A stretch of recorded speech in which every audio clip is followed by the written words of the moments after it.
Muy amados hermanos, les saludamos a todos y a cada uno en el nombre de nuestro Señor Jesucristo, ¿no? Deseando para todos bendiciones de nuestro Dios y Padre y de Jesucristo, su amado Hijo. Quiero invitarle a que comparta conmigo la lectura de la palabra del Señor, Evangelio de Juan, capítulo 11. Vamos a leer desde el versículo 45 y hasta el 52. 45 al 52. Leo en el nombre del Señor Jesucristo. Entonces muchos de los judíos que habían venido para acompañar a María y vieron lo que hizo Jesús, creyeron en él. Pero algunos de ellos fueron a los fariseos y les dijeron lo que Jesús había hecho.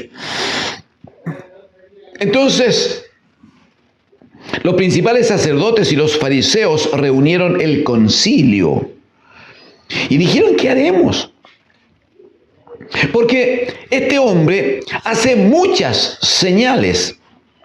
Si le dejamos así, todos creerán en él. Y vendrán los romanos y destruirán nuestro lugar santo y nuestra nación. Verso 49. Entonces Caifás, uno de ellos, sumo sacerdote aquel año, les dijo: vosotros no sabéis nada, ni pensáis que nos conviene que un hombre muera por el pueblo y no que toda la nación perezca. Esto, dice Juan, no lo dijo por sí mismo, sino que como era el sumo sacerdote aquel año, profetizó que Jesús había de morir por la nación.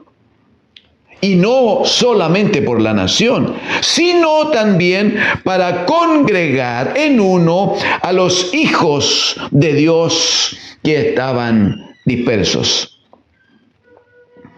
Permíteme una vez más el verso 52. Dice: y no solamente Jesús muera por la nación, sino también, dice, para congregar en uno a los hijos de Dios que estaban dispersos. Amén al Señor, amén al Señor.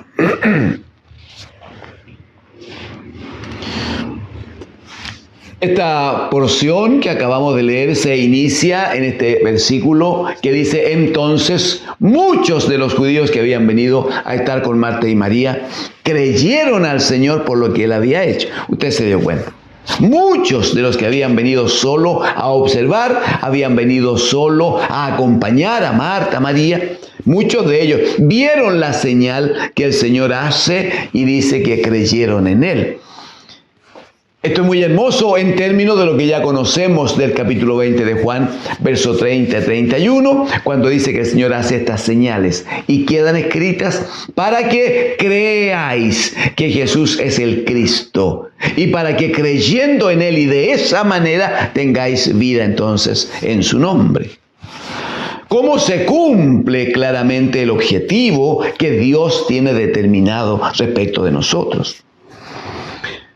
Bueno, el hecho de que muchos de los que vinieron a consecuencia del milagro que el Señor hace en Betania, como muchos creyeron en él, entonces dice que algunos fueron corriendo a las autoridades, les contaron, creo yo, con detalle cómo había sido todo, y finalmente las autoridades religiosas lo que hacen es reunir un gran concilio, ¿no? Es reunir, hacer una gran reunión de todos los que presidían, los que tenían autoridad religiosa, todos los que eran reconocidos como hombres que dirigían al pueblo en lo que tenía que ser la relación o la comunión entre el pueblo y Dios. De eso estamos hablando, de esos religiosos que debían desempeñar esa función.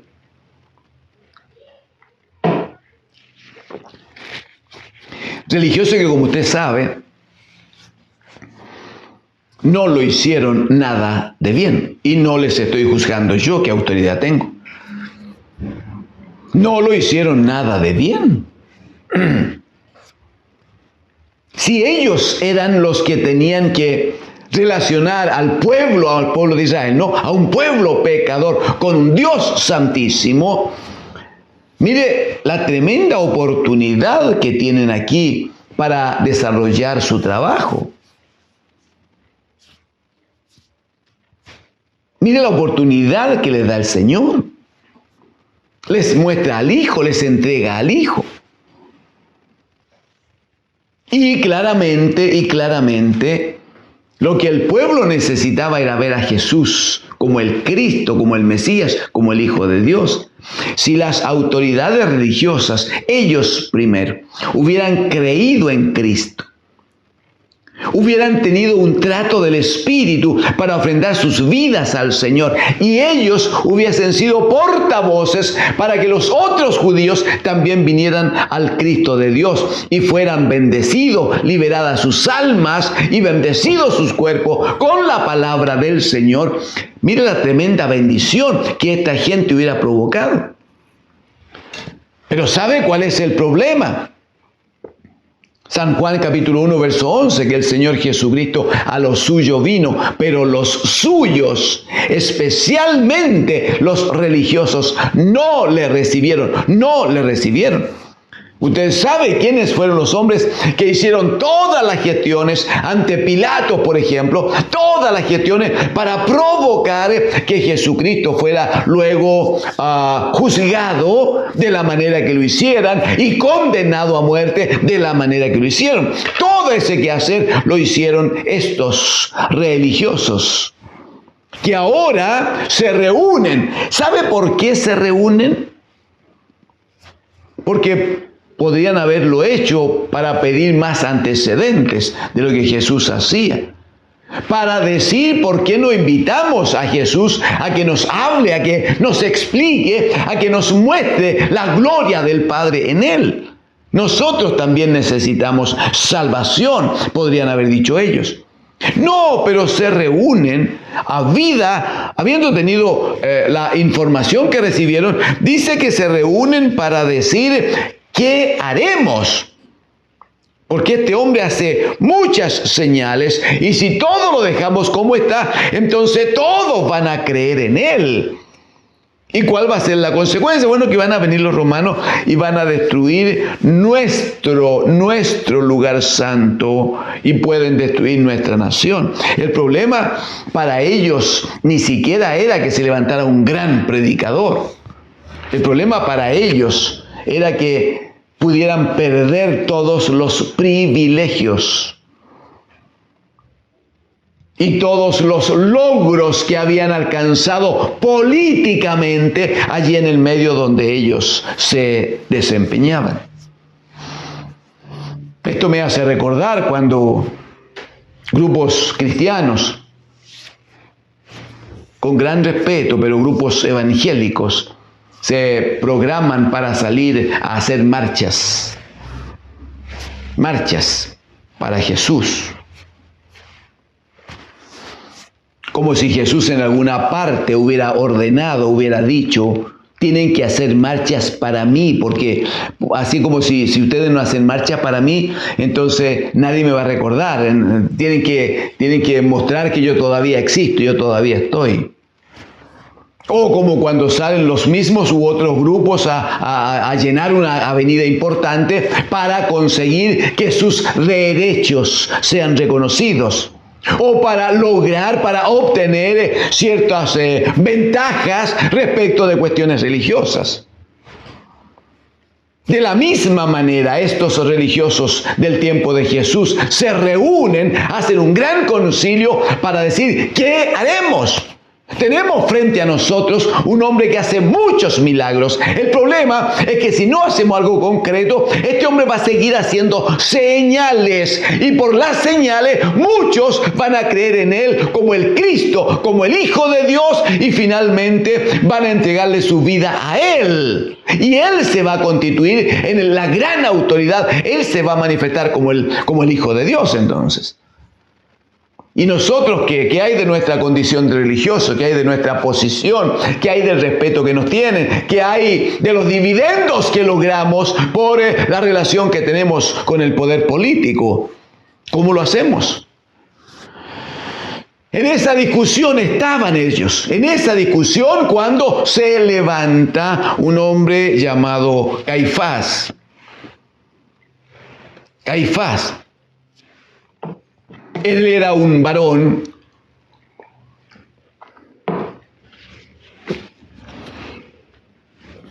de la tribu de Leví,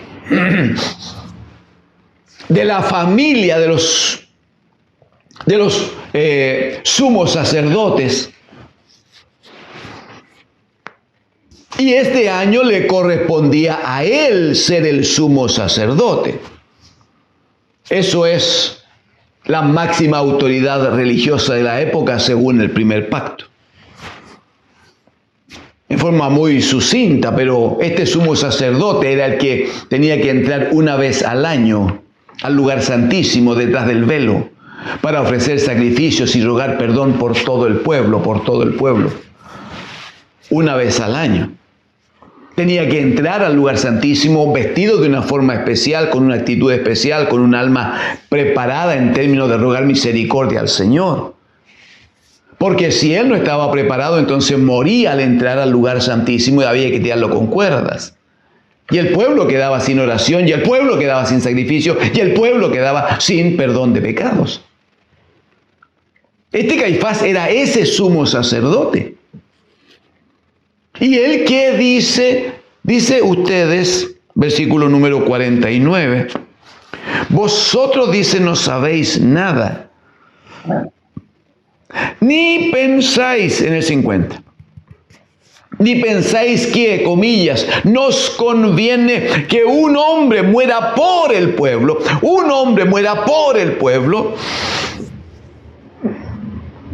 y no que toda la nación perezca. El problema del planteamiento que habían hecho los otros religiosos en el versículo número 48 dice: si no hacemos nada en contra de este Jesús que hace tantas señales, entonces por causa de las señales todos van a creer en él. El problema, decían ellos, es que van a venir los romanos, van a destruir el templo, van a destruir nuestro lugar santo, pero también van a destruir nuestra nación. Entonces la palabra de Caifás claramente está intentando responder esa problemática que tienen los otros religiosos. Pero no sabe Caifás, lo explica Juan enseguida, no sabe Caifás que estando él en su condición de sumo sacerdote, y aunque al parecer su condición no era precisamente la de entrar en el lugar santísimo para oficiar en representación del pueblo y luego de oficiar poder salir libremente y lleno de gozo. Las condiciones en este tiempo no eran fáciles, hermanos, ni siquiera para ellos. Sin embargo, Caifás, en cumplimiento de la palabra de Dios en el primer pacto, seguía siendo el sumo sacerdote. Y eso estaba establecido por la palabra de Dios. Y Dios nunca va a negar su palabra. Él nunca va a dejar de cumplir su palabra. Entonces, ¿qué hace Caifás? Sin saberlo, él profetiza. Y aquí viene una cosa tan hermosa que es lo que queremos conversar este día. Él dice, ustedes no saben nada, dice. Porque dice, nos conviene que un hombre muera por el pueblo y no que toda la nación perezca. Él está diciendo, matemos pronto a este hombre para que no tengamos las consecuencias de lo que ustedes están planteando, para que no tengamos ese problema con relación a los romanos. Es lo que él está planteando. Sí, pero no sabe él que está declarando que si un hombre santo, un hombre justo, un hombre sin pecado muere bajo la comisión de Dios, ese hombre pagará el precio, pagará el rescate para que todos los pecadores tengan la posibilidad en el sacrificio de Cristo de ser libres de la condena de muerte que había sobre ellos. Él está profetizando no respecto de los romanos, no lo que harán los romanos. Está profetizando de que todo el pueblo está en pecado y por lo tanto todo el pueblo tiene que morir. Entonces, ¿qué nos conviene? Dice él, que un hombre muera por todo el pueblo. ¡Aleluya! Que un hombre muera por todo el pueblo. Y no que muera todo el pueblo, no porque si un hombre santo, puro, justo muere y paga el precio por todos los pecadores, entonces se cumplirá la palabra dicha, que todos los que vienen y todos los que reciben a Jesucristo en Él van a tener una nueva condición, van a dejar de ser esclavos, van a venir a ser hechos hijos de Dios. Jesucristo habrá dicho, yo he venido. El otro, el ladrón, viene solo para hurtar, matar y destruir. No, yo he venido para que tengan vida y para que la tengan en abundancia. En el mismo Evangelio de Juan va a decir la Escritura en ese capítulo 3, verso 16, que tal fue el amor de Dios que nos dio precisamente a Cristo su Hijo, para que todos los que en Él creen no se pierdan, sino tengan vida eterna. Pues bien, aquí está el cumplimiento, aquí se abre una puerta para el cumplimiento de esa palabra profética de Dios. Si usted me quisiera acompañar inmediatamente en el verso 53, dice, así que desde aquel día acordaron matar al Señor. Desde aquel día acordaron matarle. Uno dice, qué cosa tan mala, tan incorrecta. Pero el Señor había venido a lo suyo. Y como dice la carta a los Proverbios, sin derramamiento de sangre no habrá remisión de pecados. Era necesario que un cordero santo y puro fuera presentado a Dios el Padre, para que por esa sangre inocente y carísima se pagara el precio de todo pecador, que todo pecador tenía con relación al pecado. Era de toda necesidad. Qué tremendo, qué terrible cómo estos hombres participaron en esto, cómo ellos se confabularon para dar muerte nada más y nada menos que al bendito Hijo de Dios. ¡Qué terrible! Cuando a partir de los acontecimientos algunos terminaron dándose cuenta de lo que habían hecho. Pero ¿sabe lo que es glorioso? Lo que está en la mente de Dios, lo que está en el propósito de Dios, lo que la iglesia debe aprender a ver ahora por la gracia de Dios. Acompáñeme al versículo número 52, por favor.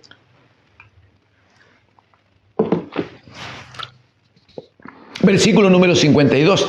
En el 51 explica que Caifás ha profetizado que era necesario que un hombre, que Cristo, que el Hijo de Dios muriera por los pecados de todo el pueblo. Lo profetizó Caifás sin saberlo, pero lo hizo, fue usado por el Señor.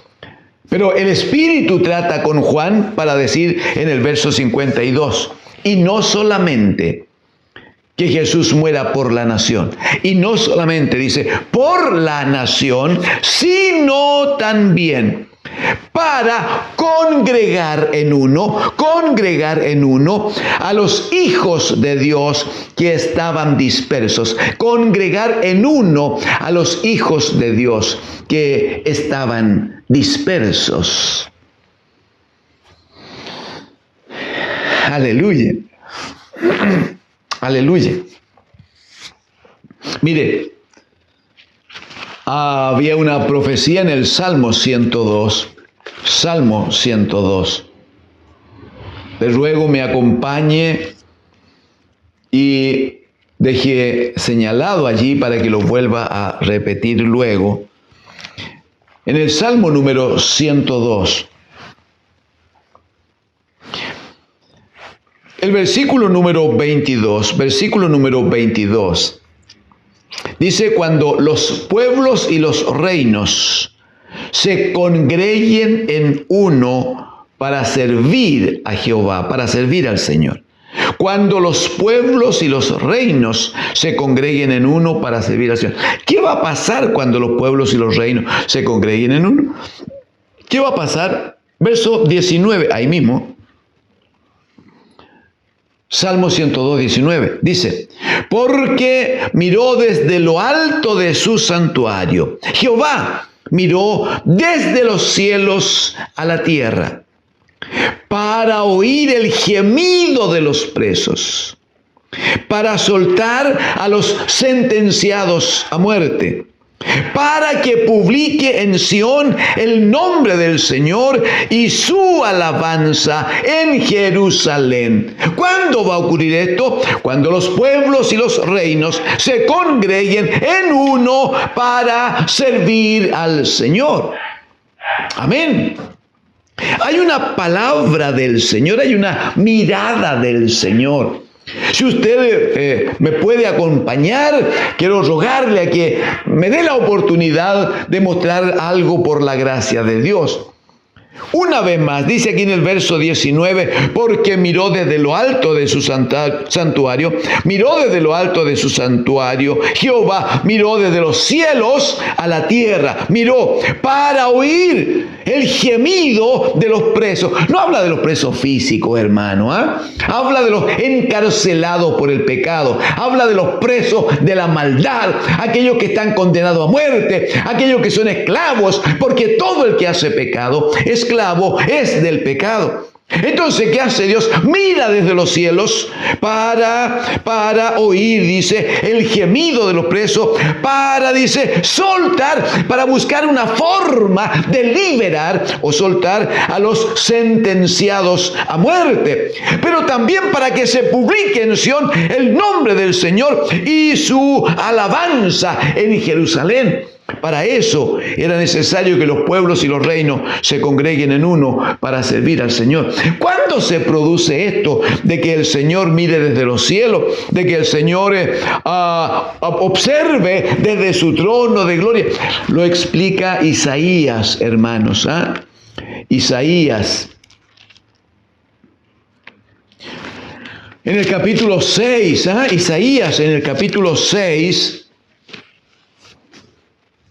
Isaías va al templo, tiene una visión celestial, participa de esa visión celestial y en medio de gran adoración se escucha la voz del Padre diciendo, oí la voz del Señor, versículo 8, perdóneme. Isaías capítulo 6, verso 8, oí la voz del Señor que decía, ¿a quién enviaré? ¿Y quién irá por nosotros? Pero, ¿por qué tiene que enviar a nadie? ¿Y para qué no va a enviar un representante de la autoridad de los cielos? ¿A quién enviaré? ¿Y quién irá por nosotros?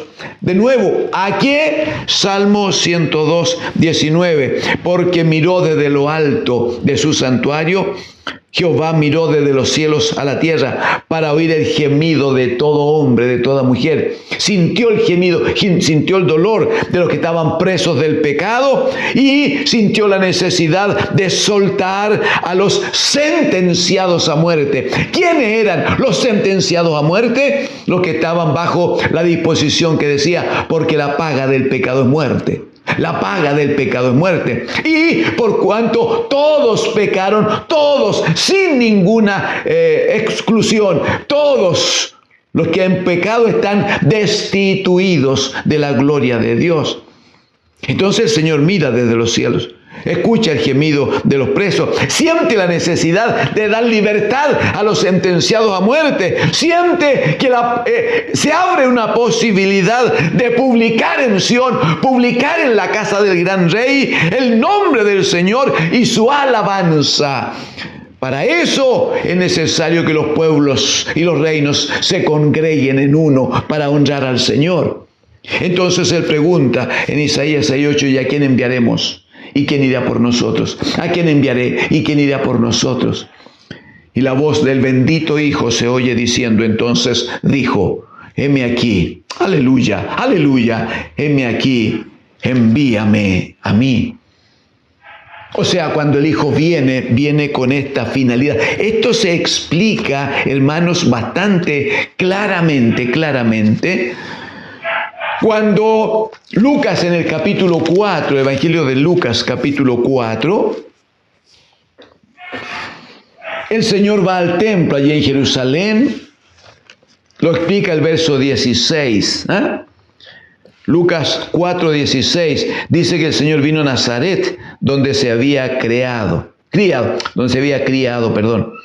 Y en el día de reposo entró en la sinagoga, conforme a su costumbre se levantó a leer, se le dio el libro del profeta Isaías, que es la misma profecía, Isaías, ¿no? En el capítulo 11, en el verso 2, capítulo 42 o capítulo 61, versículo 1, 2 y 3.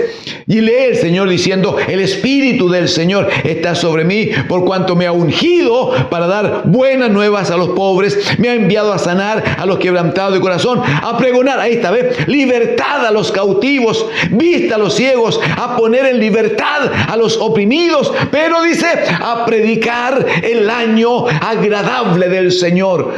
Dice que el Señor lee esto en el profeta Isaías, envuelve el rollo, lo entrega, todos le miraban y él termina diciendo, hoy se ha cumplido esta profecía delante de vosotros. ¿Qué está diciendo? Que aquel enviado del Padre, según Isaías capítulo 6, verso 8, ya estaba presente, ya estaba allí. ¿Para qué? ¿Para qué? Para lo que dice el Salmo 102, para que haya liberación, para que haya sanidad, para que se anuncie la bendición, el año de la bendición de Dios, para que los pueblos y los reinos se congreguen en uno. Aleluya, se congreguen en uno para honrar al Dios de los cielos. Es lo que dice el Evangelio de Juan, capítulo 11, versículo 52. Que cuando habla Caifás para decir nos conviene que un hombre muera y no que muera toda la nación, él profetizaba es necesario que un hombre redima, aleluya, que redima a todo el pueblo a causa de sus pecados, un hombre santo, limpio y puro que lo haga. Pero no solo eso, sino que el hecho de que se entregue este Cordero de Dios, eso permite entonces establecer un sentido, un camino, una convocatoria para que todos los hombres se reúnan en uno para honrar al Dios de los cielos. Ese uno es tan claro, ¿no? Hace una referencia preciosa a Jesucristo, el bendito Hijo de Dios.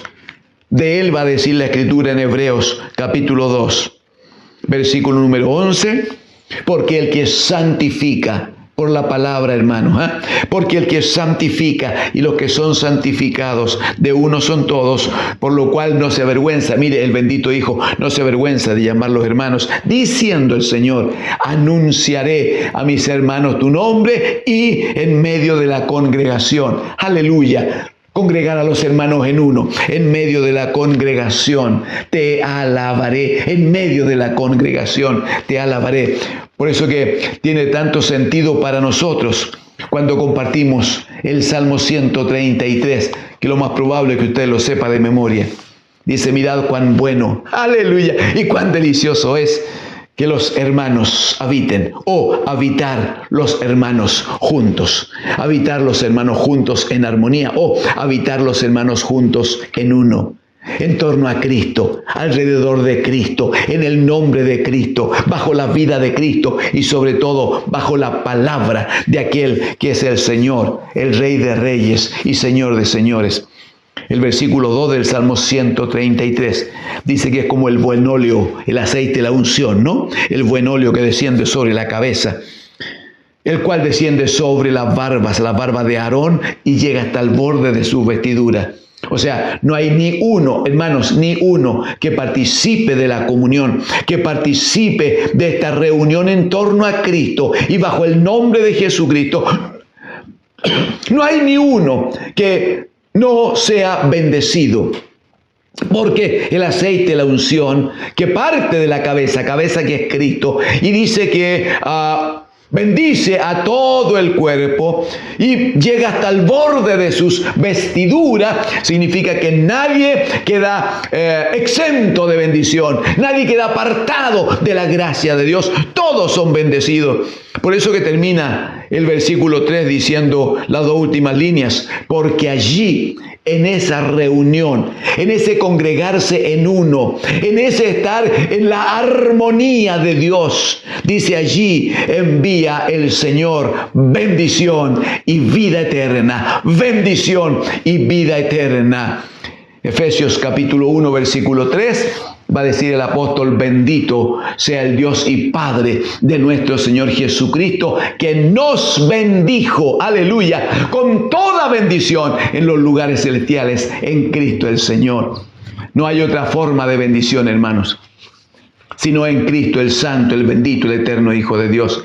Pero allí también Él envía bendición y vida eterna, vida eterna. Jesucristo va a decir en Juan 17, esta es la vida eterna, que te conozcan a ti, el único Dios verdadero, y a Jesucristo, a quien has enviado. ¿Cuándo es posible todo esto? Cuando los hermanos, por la gracia de Dios, nos congregamos, nos reunimos en uno, en torno a Cristo, cuando Él es el centro, cuando escuchamos su voz, cuando queremos que Él nos enseñe, cuando venimos a adorarle, cuando traemos a Él nuestras dádivas, cuando nos ofrendamos al bendito Hijo de Dios en reconocimiento de que en Él y por Él, nosotros que estábamos condenados y muertos a causa del pecado, en Él y por Él, ahora tenemos salvación y vida eterna. Que el Espíritu del Señor siga tratando con sus almas y que surja en cada uno de nosotros no solo un deseo ni una necesidad, que sea una suerte de desesperación de estar congregados, reunidos en torno a Cristo, bajo su palabra, donde los cánticos tengan un solo propósito: exaltar a Cristo el Señor. La oración sea permanente alabanza, permanente gloria, y al escuchar la palabra de Dios, nuestra alma esté ardiendo por la acción del Espíritu, sabiendo que el Santo, el bendito, el eterno Hijo de Dios, Rey de reyes y Señor de señores, se reúne con nosotros cada día, diciendo: anunciaré a mis hermanos tu nombre y estaré en medio de la congregación, aleluya, para alabarte junto a mis hermanos pequeñitos. Que el bendito Hijo de Dios sea alabado, hermanos. Sea bendito el Señor, y reciban ustedes también bendición de parte del bendito Hijo de Dios. El Señor les bendiga. Amén.